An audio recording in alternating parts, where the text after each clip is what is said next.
যে এমন কোন বাংলার ঘর নাই যে ঘরে মুজিবুর রহমানকে ভালোবাসে না। আমি প্রধানমন্ত্রিত্ব চাই না, আমরা দেশের মানুষের অধিকার চাই। প্রধানমন্ত্রী অনেক হবে, অনেক আসবে, প্রেসিডেন্ট অনেক হবে, অনেক আসবে।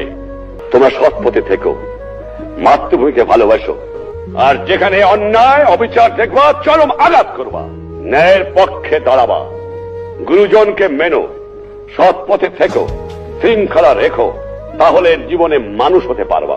একথা তোমাদের ভুললে চলবে না। ভাইরা আমার,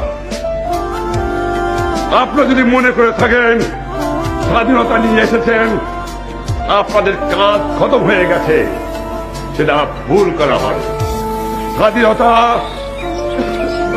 স্বাধীনতা পাওয়া যেমন কষ্টকর, স্বাধীনতা রক্ষা করাই তেমন কষ্টকর। যারা বঙ্গবন্ধুর পক্ষে তারা বঙ্গবন্ধুর মূর্তি ভাঙে।